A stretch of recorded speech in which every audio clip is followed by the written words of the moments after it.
Chairman পদত্যাগ না করা পর্যন্ত কোনো আলোচনা করবে না এনবিআর সংস্কার ঐক্য পরিষদ। বৃহস্পতিবার বিকেলে সংবাদ সম্মেলনে এই ঘোষণা দেয় এনবিআর সংস্কার ঐক্য পরিষদের সভাপতি তারেক রিকাবদার।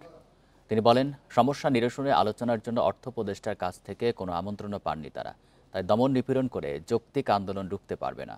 এদিকে আজ বেলা 12টা থেকে বিকেল 5টা পর্যন্ত সারা দেশে কলমবিরতি কর্মসূচি পালন করেন কর্মকর্তা কর্মচারীরা।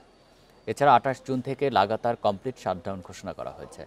পাশাপাশি মার্চ টু এনবিআর কর্মসূচিও দেওয়া হয়েছে। এদিকে বিকেলে অর্থ উপদেষ্টার সাথে আলোচনায় চলমান সংকট সমাধান হবে বলে আশা জানিয়েছেন এনবিআর চেয়ারম্যান।